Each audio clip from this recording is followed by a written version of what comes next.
Hello, everybody. Welcome back to the Hippiearab Podcast. I am in my prayer room, in the family prayer room, and there's a lot of construction going on as per usual, so it's going to be a little bit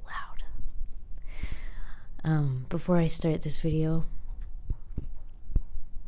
I want to tell you guys to pray for Palestine because what they're having to endure is not anything that a human being is supposed to endure. And so I ask you to ask Allah to make them victorious. Then us Muslims will stick together and we will fight this together, because these are our brothers and sisters and we cannot leave them alone.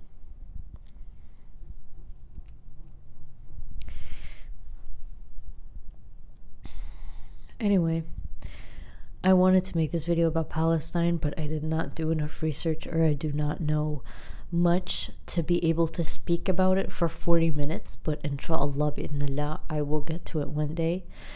And as for now, for the Muslims that don't know what to do, just keep praying and donate if possible, but just keep praying. Never underestimate the power of dua. And it's our obligation to keep supporting our brothers and sisters. Bismillah ar-Rahman ar-Rahim. This is a big topic that I really wanted to get to, but mind you, it's going to be a little more conversational today and less, I guess, educational, like what the hijab is or whatever that, topic entails. I'm not going to be talking from that perspective. I'm going to be talking about the hijab for those who are struggling with the hijab and those who wear it but know that they can wear it better or more properly, because we can always improve ourselves for the sake of Allah. So before I start anything, I want to say Allahumma shrah li sadri wa yassir li amri wahlul 'uqdatan min lisani yafqahu qawli. I really want to be honest with this. I want to be as honest as I can be in this topic, because this is a topic that when I see a lot of girls talk about on social media, they tippy-toe around it, because they don't want to make girls feel bad, or they don't want anyone to get hurt. And I understand that. I do. There is wisdom in the way that you're supposed to give dawah, but I'm going to give you a warning from now. I'm not going to be nice. I'm not. We're talking about Allah. I'm not going to be nice. We're talking about wearing the hijab for the sake of Allah. It's not a light topic. And no matter how much you try and convince yourself that this is not a big deal, there's always time. No, there is not time. And I'm not going to be nice about it. I'm going to be harsh. I'm going to tell you from now. And right now I'm feeling a lot of emotions with everything going on. So that's gonna find its way in there. I'm probably gonna scream at some point, but I'm gonna try and keep myself together. That's why I started this video with the dua, because I want Allah to speak through me in this one. I don't want to do the talking, to be honest. It's gonna come from the heart. Okay, it's from the heart, so it has to reach the hearts. It's not lip service where I'm just saying things about the hijab to make you feel better, to make you feel more motivated to do it, because it's more of a truth and a realization that you have to come to terms with, to understand the gravity of the situation, to understand what you're dealing with. And so I ask Allah to make this easier for me to talk about, but also keep it truthful and honest, and hopefully effective. That's the goal, to keep it effective. So bismillah, I'm going to be talking about my journey with the hijab first and foremost, because I first of all want you to relate, because I was not good with the hijab for a good amount of time in my life. I wasn't good with it at all. I talk right now about the hijab and how it's very crucial in Islam. It really is. And how it's not a joke. But wallahi, there was a point in my life where I was the worst of the worst. It was not pretty. It was not a pretty sight. I grew up in international schools. I was in mixed schools. Throughout my childhood, I just was exposed to all kinds of cultures. And my culture was the only kind of culture that had their women covered. So from the start, you can imagine that me as a kid seeing my mom covered alongside all of the other moms that like were wearing the short cute skirts, on open bazaar days.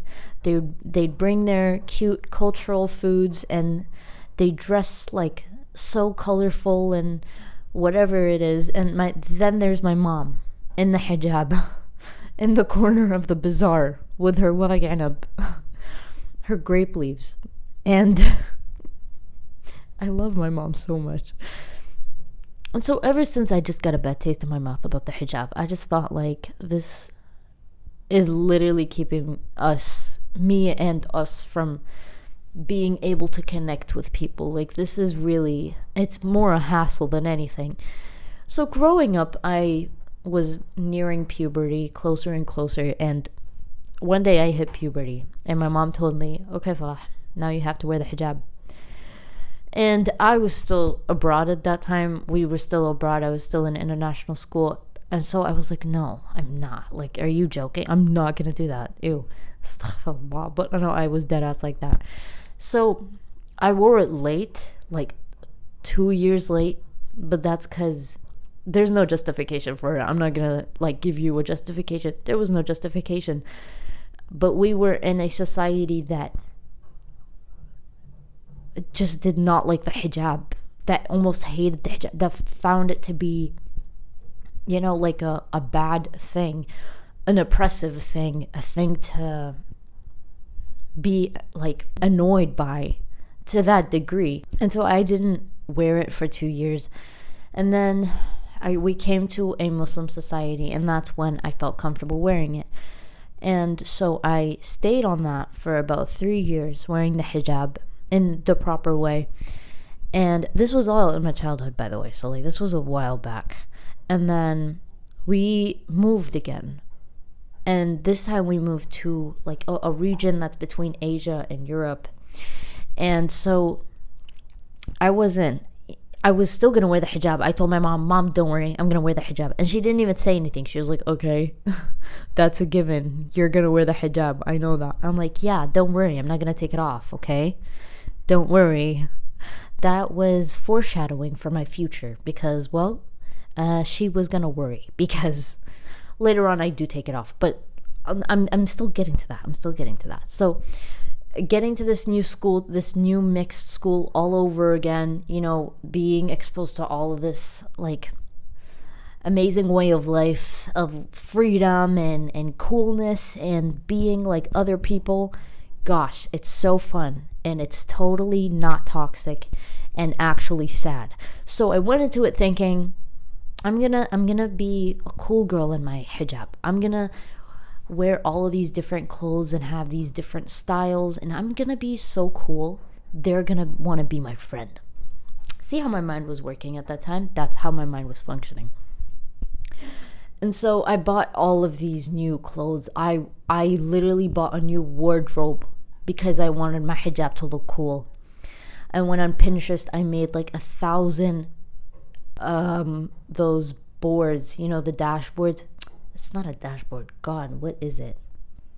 It's like pins, when you collect pins together, and like, you have like this inspiration wall, and mine was filled with a bunch of hijabis that were literally not dressed in proper hijab, but I like aspired to be like them so badly. I looked at them and I was like, they're so cool. They're like bringing the hijab, but also making it fit into society, into today's society. And that's just so cool. I want to be like that because I want to connect with people, and I want people to look at me as one of them. That was my mindset. So I bought all of these clothes, and as we got there, as we moved and settled, my hijab was getting worse and worse and worse and worse. I saw these girls dressed in like the coolest clothes, shorts, tank tops. When we were in the gym when we had PE, they were wearing all of these cute girly exercise clothes, and you know, I was like, it's fine, I'm just gonna wear leggings with my hijab. There's nothing I'm missing out on. It got worse and worse and worse, and at some point my hijab wasn't even a hijab. I started to put like this tube on my head that was not even a hijab. Okay, it was a tube. It was like a black tube that was covering my hair, like, so like my neck wasn't even covered. My hair was just barely covered. It was, guys, I'm telling you, it was bad. It was so bad. And when I would go out the house, I would go out in clothing that my mom would look at and be like, okay, have a great day at school. And I'd be like, thanks, Mom. And then when we got to the car, it would be like a 180-degree outfit change. Like, my brother just watching me like in terror, in horror. He's like, what are you doing? I'm like, I have to be cool. You don't know, I have to be cool. So like, I'd take this off, and then I'd take the thing that was covering my butt, and then blah, blah, blah. Guys, when I say the thing covering my butt, I meant like, those jackets that you wrap around your waist so that it would like be more modest, that's what I used to do. And I used to tighten it at the waist so that my waist would be like more prominent. I'm telling you guys, all kinds of things I used to do. It was so bad. It was bad, okay? So fast forward a little bit, it got progressively worse. There's no doubting in that. But then one day, I don't know what happened exactly. I think it was summer break, and I wanted to come back a different person, like shock everyone, make everyone in pure disbelief, like, wow, Farah's so cool. That was my dream. Okay, that was my motive. That was my goal. Is that I wanted everyone to be like, wow, Farah is so cool. She's so pretty. She's so athletic. She's so wow. She's so talented. Oh my God, Farah's everything. If someone told me that in high school, I would faint from the excitement, from the adrenaline. Right now, if someone says that, I'm like, thanks. That's great. Anyway, next, because it's like, it's all a mindset change. It's all a mindset game, okay? That's what I want to get to later. I just want to finish the story, okay? So fast forward a little bit, and I went to my mom. I was like, Mom, listen, this hijab is not for me. Okay, it's for you. You rock it. You actually look good in it. But me, not for me. Not for me. Sorry, Mom. It's just like, what can I do? And she was like, you know that it's like an obligation for you to wear it. And I'm like, yeah, but like, I want to be cool. That's not what I said, but deep down inside, that's what I felt. I was like, no, Mom, I want to be liked. Okay, forgive me. I want people to accept me and people to find me almost impressive. And no one's going to think that if I have this thing on my head, And so she was trying to talk some sense to me, and honestly, it just reminds me of this ayah in Surah Al-Baqarah where Allah says, "Summun bukmun umyun fahum la yarji'un." Deaf, dumb, and blind, and they're not returning. Like, they're every sense that they can perceive information with is just blocked. And that's how I was with my mom. I was like, Mom, respectfully, there's nothing that you can say that's going to make me, not want this. And we went on this resort somewhere, during wintertime. And I remember when I made that decision, I was so emotional. I was crying a lot. It was emotionally draining, and I did not want any part in it.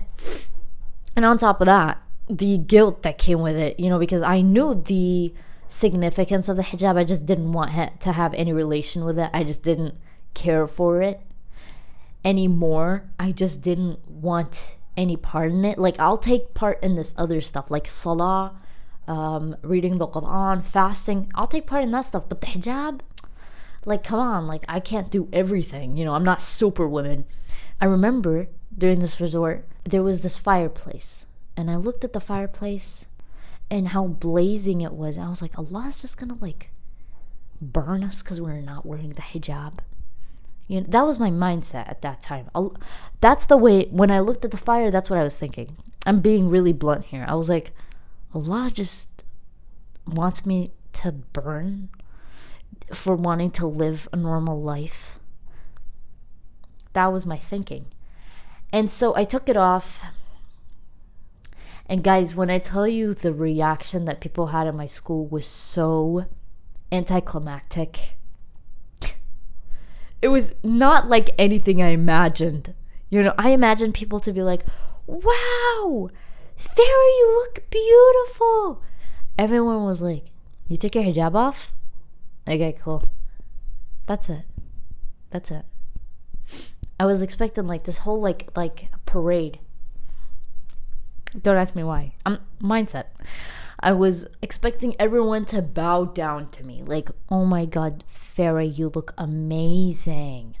That's what my brain was preparing for that. It was thoroughly preparing for that. And so I got used to this lifestyle, and when I took my hijab off, the outfits kept getting progressively worse and worse and worse and worse. And the thing is, at my high school, girls had no problem dressing in a way that was not deemed appropriate in other schools. I'll put it at that, okay? I'll leave a period there. I'm not gonna go into more detail. So I felt the need to like compete in some way. Like, gosh, okay, I have to look cool. I have to look better. I have to look like hot. Allahu Akbar, bro. My priorities, mashallah, tabarakallah, were really set straight, my idea about my wardrobe just kept getting progressively worse and worse, and just absolutely disgusting at some point. I remember looking at my old clothes when I started wearing the hijab again. I looked back at my clothes that I used to wear when I took my hijab off, and I was like, this is literally disgusting. I would never wear this in a million years, not even in my house. Not even in my house, bro.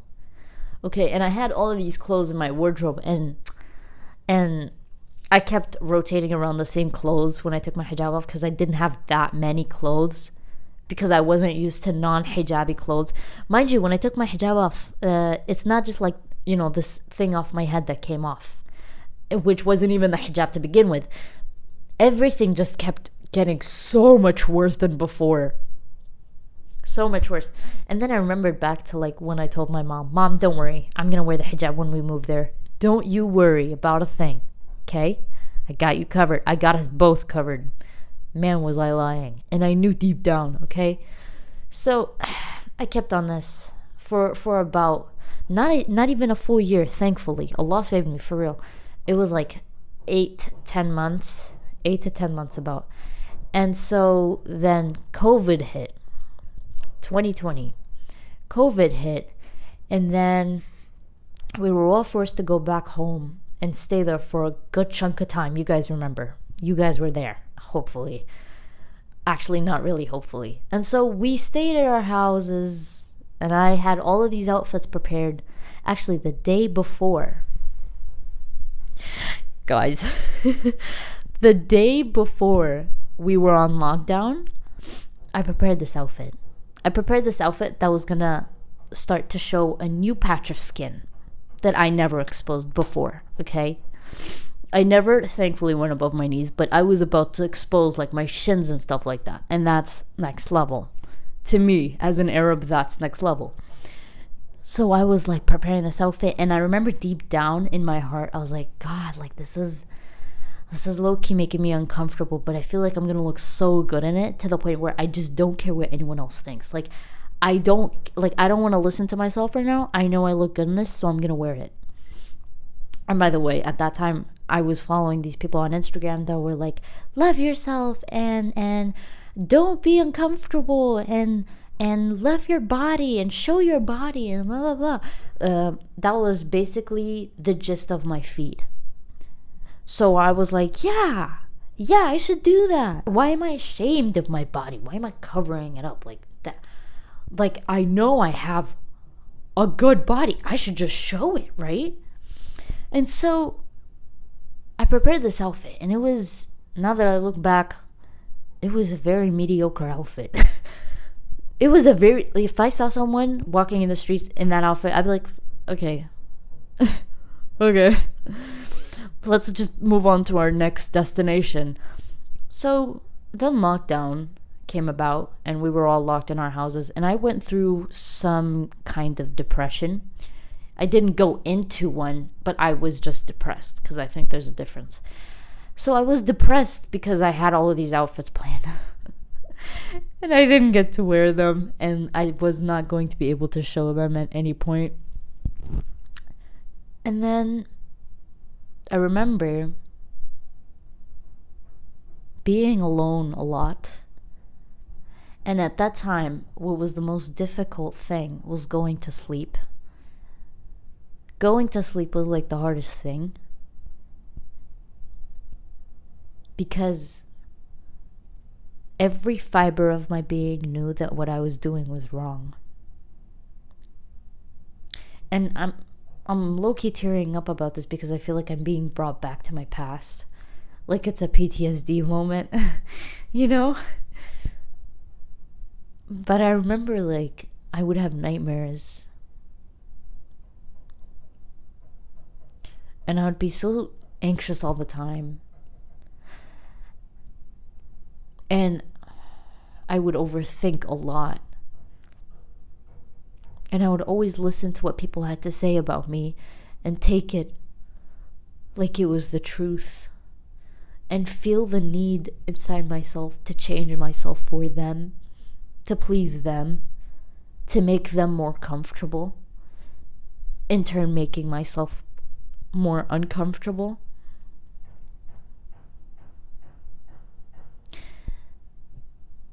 And I felt more uncomfortable sitting with myself alone as time passed, and it felt like sleeping at night was the hardest thing, and that anyone who ever got to do it was the luckiest person in my eyes. All because I knew deep down, and I mean deep, deep, deep down, that what I was doing was so awfully wrong. And that my priorities were so awfully misplaced.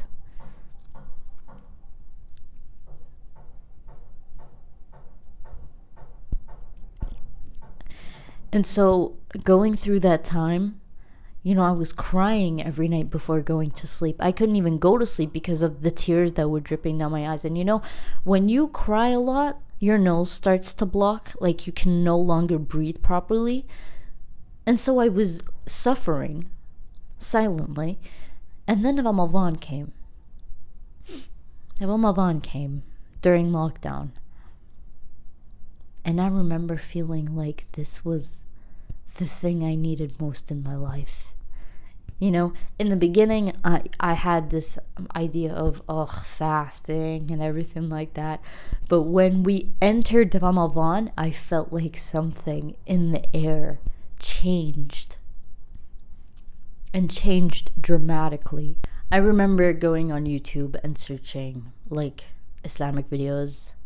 Just like, those videos that are under those accounts that are super anonymous, like Servant of Allah or I Love Allah, things like that. I started watching Nu'man Ali Khan and Umar Sulaiman because they're very soft in the way they deliver their messages. I wasn't ready for anything aggressive because I myself was barely like, I needed something that was soft. I needed like a soft return to Islam. And it's not like I ever went out of the folds of Islam. I was just desperately in need of actual real Islam to enter my heart. I felt like my heart was dead at that time. My heart was no longer pumping for Allah. It was like barely pumping. And if it was pumping, it was pumping for this dunya. And so watching all of those videos in Ramadan and, getting into the spirit of Ramadan and fasting and praying. And by the way, during Ramadan, I slept well, actually. And I remember one night I couldn't sleep. I just did not want to sleep. Like, there was a lot of energy in my body. I probably had too much food that day, and I didn't want to sleep, so I stayed up a little later than usual.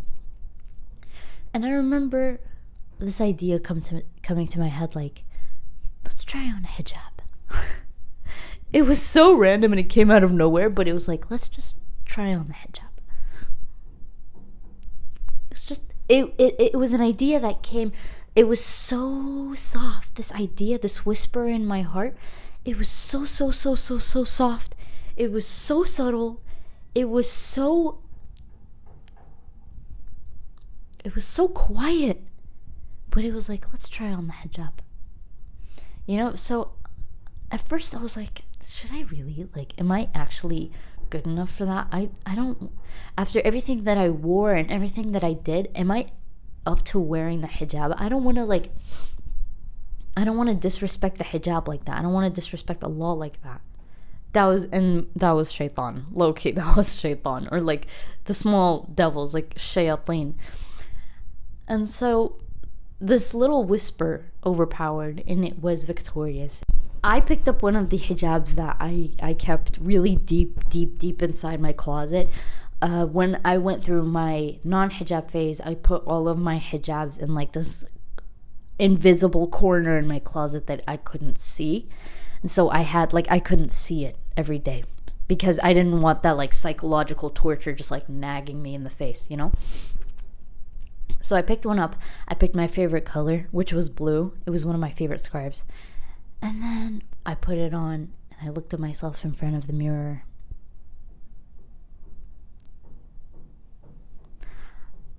I felt like my heart was coming alive again.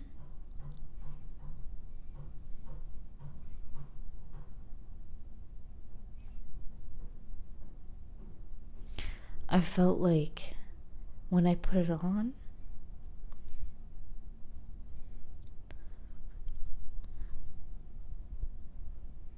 in that moment, I felt like I could look at Allah again. Like I could speak to Allah again. Like I was no longer scared. Like when I looked at myself in the mirror, I felt like I could be the person that Allah loved again. But the thing is, Allah loved me all along because there was mercy and there was wisdom in the fact that I couldn't sleep all those nights. I believe that if Allah didn't love me, He would let me sleep in peace in the nights that, I was just doing my thing, having a blast in this dunya, If Allah didn't love me, He would have let me have fun. He would have let me go crazy. I'm talking like, I wouldn't even have this platform crazy. So it just feels like putting on the hijab again felt like the warmest hug. And that hug literally felt like it was from Allah. I miss it so much. I miss that moment so much. I feel like I wish I took a picture or like a video of me at that time because I missed that moment so much. And it's still in my heart. It's like burned into my heart because that moment was when everything I felt solidified and became so solid, and I realized that I was just chasing an idea. When Allah was there all along, I was chasing this idea of happiness and joy. But Allah was there all along, just waiting for me to come back. And so, this part even makes me even more emotional, which is not, good, seeing as to how emotional I am right now. I'm gonna try not to be that emotional. But the next day, I went to my mom. And my mom was the one that was most affected by this because my mom is very, very, very, very close to Allah because she's had to endure a lot of things in her life, so that made her have like really, really, really high iman and yaqeen in Allah. And so seeing her daughter go through this lie of this dunya and believing it, she felt like it was a stab to the heart. And the more I grow up, the more I understand her. And so the next day, I went to her and we were both fasting, so our breaths really stinked. And I told her, really randomly, at a very random moment when she was sitting on the couch, I told her, Mom, I'm gonna wear the hijab again. And she started crying. I thought she would be like, hooray, like yes, finally,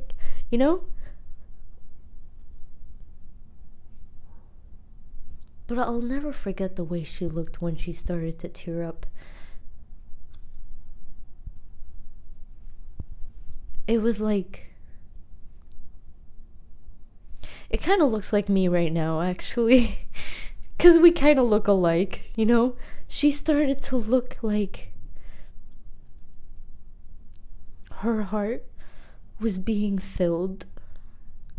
Like her heart was being reassured. That's how she looked like.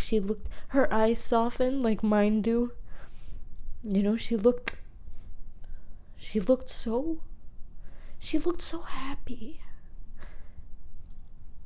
The kind of happiness that, you have when someone tells you that everything is gonna be okay. That at the end, you're gonna be okay. And then my mom sat me down and then she told me something that I will never, ever, ever forget. Ever.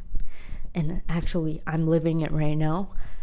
She said that when you chase this dunya, you're never actually gonna get what you want. It's like a dog chasing the people. You're never gonna get what you actually desire. But then when you start to chase Allah, this dunya starts chasing you.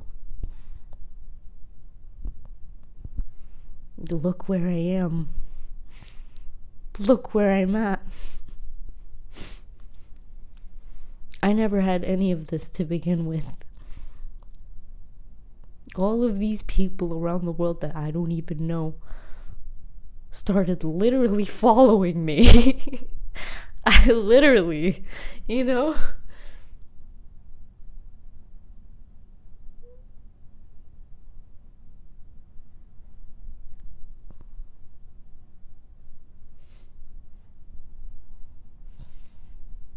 I'm literally shy. I'm so shy from Allah.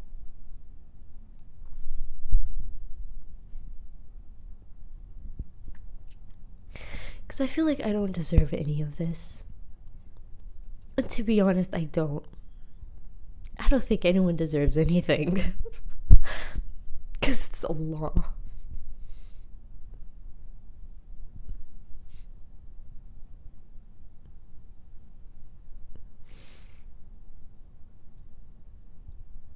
Wallahu Rahman Rahim. He's the most merciful. He's the most gracious. It's like he never forgot about me, For the longest time, I felt like I was forgotten. When I took my hijab off, I was forgotten. Going back to that time when I was looking at the fire, and I felt like Allah just wanted to torture me. Allah always wanted to protect me.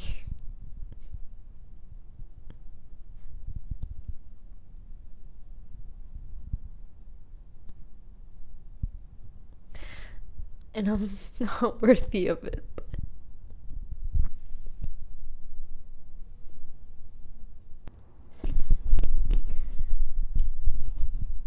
I'm sorry, guys.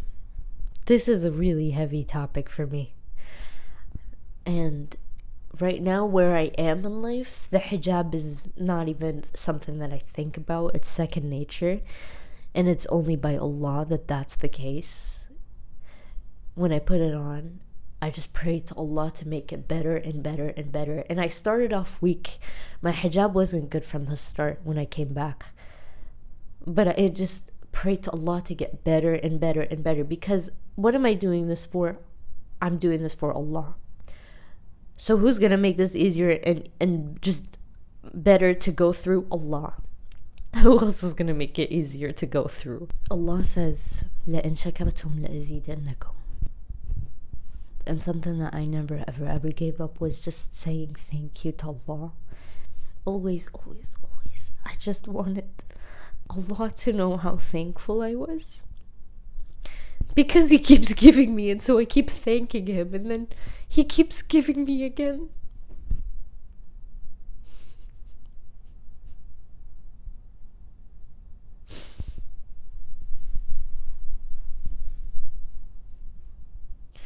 You only ever know the value of hijab when you know who you're wearing it for. If you don't know who you're wearing it for, don't expect to wear it. Or don't expect to wear it properly. There's no reason to wear it if you don't know who you're wearing it for. There's no reason. You could say it in the name of being modest, in the name of being righteous, in the name of whatever. If you don't know who you're wearing it for, forget the hijab. Forget it. Because at the time that I took it off and I was trying to please people, I forgot who Allah was. Allah was my last worry. Astaghfirullah, Allah was definitely not on my mind. And sometimes He would be on my mind, then I'd feel guilt and I'd stop thinking about Him because I felt like I'm not in the state to think about Him right now. And then when my friends come in the classroom, I'm like, all I have to think about right now is pleasing my friends and making them laugh. It was such a sad life, man. And if my friends got offended on anything or I said something wrong, which wasn't really wrong, I'd be like, my life is over. I don't, and if my crush didn't look at me in the hallway, my life is over. When you understand who Allah is,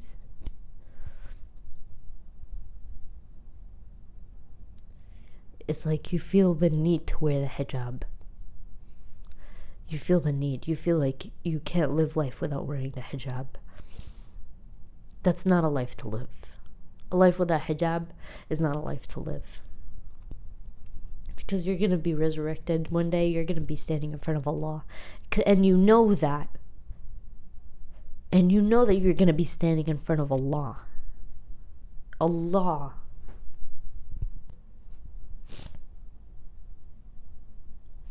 So how could you not wear the hijab?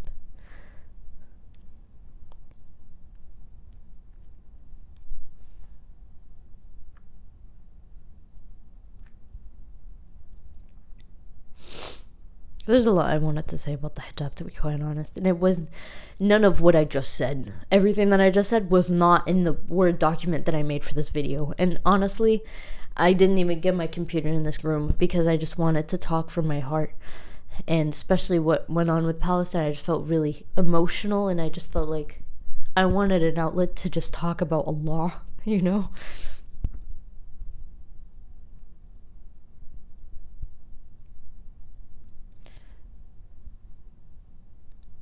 But I have no words other than that.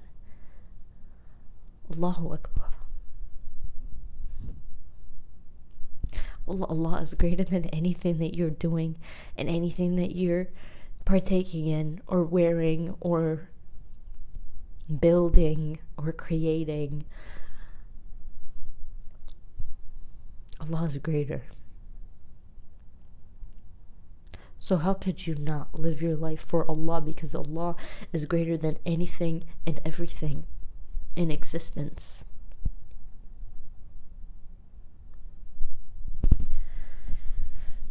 that's that. I think I'm gonna do another video about the hijab properly, but this was just something that I wanted to get out there. And I know a lot of girls struggle with the hijab. And I believe in being wise about your speech and in delivering it in a way that's suitable for your audience. But today I just wanted to let my heart speak. And I think it was wise. I mean, this is just my story. I didn't really get into the specifics about the hijab and, wearing it properly and everything. I think I'm going to leave that for another video. But I just wanted this video to be for the girls that are on the fence about the hijab. Like, you're on the fence. Like, you don't know if you should wear it or not. Or when you wear it, you don't wear it properly. Or you want to wear it, but someone's keeping you from wearing it. Or you're not in the right family to wear it. Allahu Akbar. That's it. That's my response. Allahu Akbar. Allah is greater. Alhamdulillah. Alhamdulillah daiman wa abadan. And I apologize that this was not a fully functioning video. That it was not, perfect for the one that wants to learn more about the hijab. But I hope that this reaches at least one girl to look at the hijab differently. To know that it is a mercy from Allah. Allah loves you and wants to protect you. And who doesn't want that?